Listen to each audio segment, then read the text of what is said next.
ओम शांति। अव्यक्त मुरली रिवाइज 10/12/69। सार पुण्य आत्माओं के लक्षण। आज बाप दादा अपने सर्वश्रेष्ठ महान पुण्य आत्माओं को देख रहे हैं। पुण्य आत्मा अर्थात हर संकल्प और हर सेकंड अपने और अन्य आत्माओं के प्रति पुण्य का खाता जमा करने और कराने वाले। पुण्य आत्मा अर्थात सदा कोई न कोई खजाने का महादान कर पुण्य कमाने वाले। पुण्य आत्मा अर्थात सदा उनके नयनों में बाप दादा की मूर्त और सूरत में बाप दादा की सीरत, स्मृति में बाप समान समर्थ, मुख में सदा ज्ञान रत्न अर्थात सदा अमूल्य बोल, हर कर्म में बाप समान चरित्र, सदा बाप समान विश्व कल्याणकारी वृत्ति, हर सेकंड हर संकल्प के कल्याणकारी रहमदिल किरणों द्वारा चारों ओर के दुख अशांति के अंधकार को दूर करने वाले। पुण्य आत्मा अपनी पुण्य की पूंजी से अनेक गरीबों को साहूकार बनाने वाले। ज्ञान स्वरूप पुण्य आत्मा के एक पुण्य में भी बहुत ताकत है, क्योंकि डायरेक्ट परमात्मा पावर के आधार पर पुण्य आत्मा है। जैसे द्वापर के इनडायरेक्ट दान पुण्य करने वाले सकामी अल्पकाल के राजाएं देखे व सुने होंगे, उन राजाओं में भी राज्य सत्ता की फुल पावर थी। जो ऑर्डर करे कोई उसको बदल नहीं सकता, चाहे किसी को क्या भी बना दें, किसी को माला माल बना दें, किसी को फांसी पर चढ़ा दें, दोनों अथॉरिटी थी। यह इनडायरेक्ट दान पुण्य की सत्ता जो द्वापर के आदि में यथार्थ रूप में यूज करते थे, पीछे धीरे धीरे वही राज्य सत्ता अयथार्थ रूप में हो गई। इस कारण आखिर अंत में समाप्त हो गई। लेकिन जैसे इनडायरेक्ट राज्य सत्ता में भी इतनी शक्ति थी जो अपनी प्रजा को, परिवार को अल्पकाल के लिए सुखी व शांत बना देते थे, ऐसे ही आप पुण्य आत्माओं व महादानियों को भी डायरेक्ट बाप द्वारा प्रकृति जीत, माया जीत की विशेष सत्ता मिली हुई है। तो आप ऑलमाइटी सत्ता वाले हो। अपनी ऑलमाइटी सत्ता के आधार पर अर्थात पुण्य की पूंजी के आधार पर, शुद्ध संकल्प के आधार से किसी भी आत्मा के प्रति जो चाहो वह उसको बना सकते हो। आपके एक संकल्प में इतनी शक्ति है जो बाप से संबंध जोड़ माला माल बना सकते हो। उनका हुक्म और आपका संकल्प, वह अपने हुक्म के आधार से जो चाहे वह कर सकते हैं। ऐसे आप एक संकल्प के आधार से आत्माओं को जितना चाहे उतना ऊंचा उठा सकते हैं, क्योंकि डायरेक्ट परमात्मा अधिकार प्राप्त हुआ है। ऐसी श्रेष्ठ आत्माएं हो। लेकिन अब प्रैक्टिकल में क्यों नहीं होता? अधिकार है, ऑलमाइटी सत्ता भी है, फिर उनको यूज़ क्यों नहीं कर पाते? कारण क्या है? यह श्रेष्ठ सेवा अब तक शुरू क्यों नहीं हुई है? संकल्प शक्ति का मिसयूज़ नहीं करो, यूज़ करो। सारी हिस्ट्री में कोई ने अगर अपनी सत्ता को यथार्थ यूज़ नहीं किया है तो ज़रूर मिसयूज़ किया है। राजाओं ने राजाई गंवाई, नेताओं ने अपनी कुर्सी गंवाई, डिक्टेटर्स अपनी सत्ता खो बैठे। कारण अपने निजी कार्य को छोड़ ऐश आराम में व्यस्त हो जाते हैं, कोई न कोई बात की तरफ स्वयं अधीन होते हैं, इसलिए अधिकार छूट जाता है। वशीभूत होते हैं, इसलिए अपना अधिकार मिसयूज़ कर लेते। ऐसे बाप द्वारा आप पुण्य आत्माओं को जो हर सेकंड और हर संकल्प में सत्ता मिली हुई है, अथॉरिटी मिली हुई है, सर्व अधिकार मिले हुए हैं, उसको यथार्थ रीति से सत्ता की वैल्यू को जानते हुए उसी प्रमाण यूज़ नहीं करते। छोटी छोटी बातों में अपने अलबेलेपन के ऐश आराम में या व्यर्थ सोचने और बोलने में मिसयूज करने से जमा हुई पुण्य की पूंजी व प्राप्त हुई ईश्वरीय सत्ता को जैसे यूज़ करना चाहिए वैसे नहीं कर पाते। नहीं तो आपका एक संकल्प ही बहुत शक्तिशाली है। श्रेष्ठ ब्राह्मणों का संकल्प आत्मा के तकदीर की लकीर खींचने वाला साधन है। आपका एक संकल्प एक स्विच है जिसको ऑन कर सेकंड में अंधकार मिटा सकते हो। पुण्य आत्माओं का संकल्प एक रूहानी चुंबक है जो आत्मा को रूहानियत की तरफ आकर्षित करने वाला है। पुण्य आत्मा का संकल्प लाइट हाउस है जो भटके हुए को सही मंजिल दिखाने वाला है। पुण्य आत्मा का संकल्प अति शीतल स्वरूप है जो विकारों की आग में जली हुई आत्मा को शीतल बनाने वाला है। पुण्य आत्मा का संकल्प ऐसा श्रेष्ठ शस्त्र है जो अनेक बंधनों की परतंत्र आत्मा को स्वतंत्र बनाने वाला है।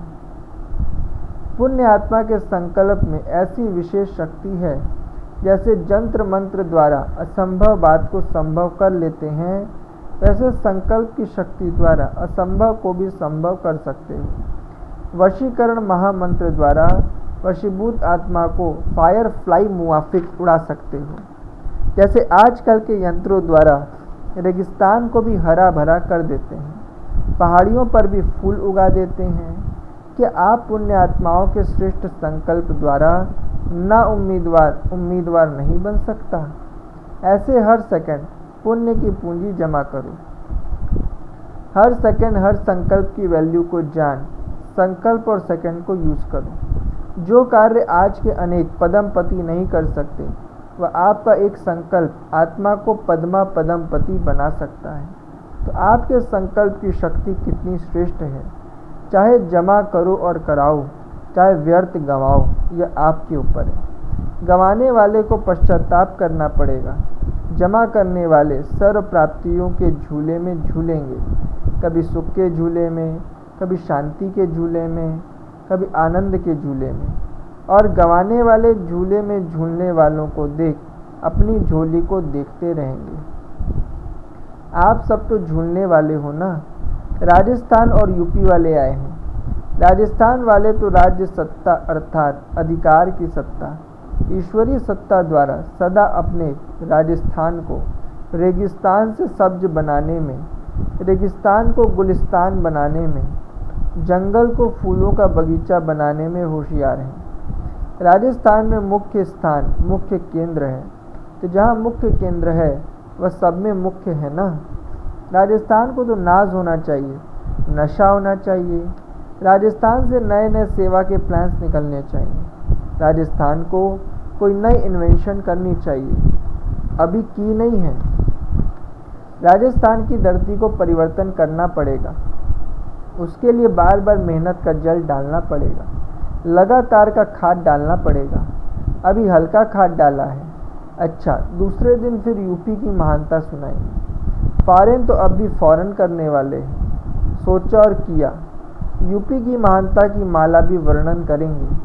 अभी तैयार करना, फिर दूसरे दिन माला पहनाएंगे। ऐसे श्रेष्ठ संकल्प की विधि द्वारा आत्माओं की सद्गति करने वाले, ईश्वरीय सत्ता द्वारा आत्माओं को हर विपदा से छुड़ाने वाले, सदा पुण्य के पूंजी जमा करने और कराने वाले, सदा विश्व कल्याण के दृढ़ संकल्प धारण करने वाले, ऐसे सर्वश्रेष्ठ पुण्य आत्माओं को बाप दादा का याद प्यार और नमस्ते।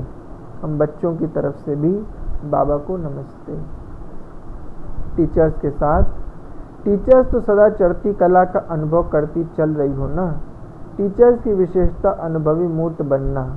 टीचर अर्थात सुनाने वाली नहीं, लेकिन टीचर अर्थात कहने के साथ अनुभव कराने वाली। तो सुनाना और स्वरूप में अनुभव कराना, यह है टीचर्स की विशेषता। सुनाने वाले या भाषण करने वाले, क्लासेस कराने वाले तो द्वापर से बहुत बड़े बड़े नामी ग्रामी बने, लेकिन यहाँ ज्ञान मार्ग में नामी ग्रामी कौन बनता है? भाषण वाले, जो सुनाने के साथ साथ अनुभव कराए। टीचर्स को विशेष अटेंशन में यही सेवा हो कि मुझे सदा जहाँ भी हैं वहाँ का और उसके साथ बेहद का वायुमंडल वाइब्रेशंस सदा शुद्ध बनाना है। जैसे कोई हद की खुशबू वातावरण को कितना बदल लेती है, ऐसे टीचर्स के गुणों की धारणा की खुशबू, शक्ति की खुशबू वायुमंडल व वाइब्रेशंस को सदा शक्तिशाली बनाए। टीचर कभी यह नहीं कह सकती कि वायुमंडल ऐसा है, इनके वाइब्रेशंस के कारण मेरा पुरुषार्थ भी ऐसा हो गया। टीचर्स अर्थात परिवर्तन करने वाली, न कि स्वयं परिवर्तन होने वाली। जो परिवर्तन करने वाला होता है वह कभी किसी के प्रभाव में स्वयं परिवर्तित नहीं होता है। तो टीचर्स की विशेषता है वायुमंडल को पावरफुल बनाना, स्वयं शक्तिशाली बन कमजोरों को शक्ति का सहयोग देना, दिल शिकस्त का उमंग उल्लास बढ़ाना। तो ऐसी टीचर्स होना, यह है टीचर्स का कर्तव्य व ड्यूटी। ऐसे स्वयं संपन्न हो जो औरों को भी संपन्न बना सकें। अगर कोई भी शक्ति की कमी होगी तो दूसरे भी उसी बात में कमज़ोर होंगे, क्योंकि निमित्त है ना। टीचर्स को सदा अलर्ट और एवर रेडी होना चाहिए। स्थूल व सूक्ष्म आलस्य का नाम मात्र भी न हो। पुरुषार्थ का भी आलस्य होता है और स्थूल कर्म में भी आलस्य होता है। पुरुषार्थ में दृढ़ शिकस्त होते हैं तो आलस्य आ जाता है। क्या करें, इतना ही हो सकता है, ज़्यादा नहीं हो सकता, हिम्मत नहीं है, चल तो रहे हैं, कर तो रहे हैं। पुरुषार्थ की थकावट भी आलस्य की निशानी है। आलस्य वाले जल्दी थकते हैं, उमंग वाले अथक होते हैं। तो टीचर्स अर्थात न स्वयं पुरुषार्थ में थकने वाली, न औरों को पुरुषार्थ में थकने दें। तो ऑलराउंडर भी हो और अलर्ट भी, हर कार्य में संपन्न। कभी कभी टीचर्स समझती हैं कि क्लास कराना, इंटरनल कार्य करना हमारा काम है और स्थूल सेवा वह दूसरों का काम है, लेकिन नहीं। स्थूल कार्य भी इंटरनल कार्य की सब्जेक्ट है, यह भी पढ़ाई की सब्जेक्ट है। तो इसको हल्की बात नहीं समझो। अगर कर्मणा में मार्क्स कम होंगी तो भी पास विद ऑनर नहीं बन सकेंगी। बैलेंस होना चाहिए। इसको सेवा न समझना यह भी रॉन्ग है। इंटरनल सेवा यह भी एक भाग है। अगर प्यार से योग युक्त होकर भोजन न बनाओ तो अन्न का मन पर प्रभाव कैसे होगा। स्थूल कार्य नहीं करेंगे तो कर्मणा की मार्क्स कैसे जमा होगी। तो टीचर्स अर्थात स्पीकर नहीं, क्लास कराने वाली, कोर्स कराने वाली नहीं। जैसा समय, जैसी सब्जेक्ट, उसमें ऐसे ही रुचिपूर्वक सेवा में सफलता प्राप्त करें। इसको कहा जाता है ऑलराउंडर।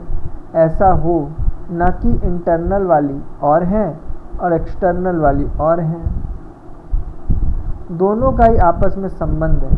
टीचर्स को त्याग और तपस्या तो सदा ही याद है ना। किसी भी व्यक्ति व वैभव के आकर्षण में न आए, नहीं तो यह भी एक बंधन हो जाता है कर्मातीत बनने में। तो टीचर्स अपने आप के पुरुषार्थ से संतुष्ट हैं। चढ़ती कला की महसूसता होती है, सबसे संतुष्ट हो सभी। अपने पुरुषार्थ से, सेवा से, फिर साथियों से, सब में संतुष्ट। सबके सर्टिफिकेट होने चाहिए ना। तो सभी सर्टिफिकेट है, क्या समझती हो। अगर आप सच्चाई से और सफाई से संतुष्ट हैं तो बाप भी संतुष्ट है। एक होता है वैसे ही कहना कि संतुष्ट है, एक होता है सच्चाई सफाई से कहना कि संतुष्ट है। सदा संतुष्ट। यहाँ आई हो, कोई भी कमी हो तो अपने प्रति या सेवा के प्रति, तो जो भी निमित्त बने हुए हैं उनसे लेन देन करना। आगे के लिए चढ़ती कला करके ही जाना। कमी को भरने और स्वयं को हल्का करने के लिए ही तो आते हो। कोई भी छोटी सी बात भी हो जो पुरुषार्थ की स्पीड में रुकावट डालने के निमित्त हो तो उसको ख़त्म करके जाना। अच्छा वरदान, मन बुद्धि को मनमत से फ्री कर सूक्ष्म वतन का अनुभव करने वाले डबल लाइट भाव। स्पष्टीकरण, सिर्फ संकल्प शक्ति अर्थात मन और बुद्धि को सदा मनमत से खाली रखो तो यहाँ रहते भी वतन की सभी सीन सीनरियाँ ऐसे स्पष्ट अनुभव करेंगे जैसे दुनिया की कोई भी सीन स्पष्ट दिखाई देती है। इस अनुभूति के लिए कोई भी बोझ अपने ऊपर नहीं रखो, सब बोझ बाप को देकर डबल लाइट बनो। मन बुद्धि से सदा शुद्ध संकल्प का भोजन करो। कभी भी व्यर्थ संकल्प व विकल्प का अशुद्ध भोजन न करो, तो बोझ से हल्के होकर ऊंची स्थिति का अनुभव कर सकेंगे। स्लोगन, व्यर्थ को फुल स्टॉप दो और शुभ भावना का स्टॉक फुल करो। व्यर्थ को फुल स्टॉप दो और शुभ भावना का स्टॉक फुल करो। अच्छा, ओम शांति।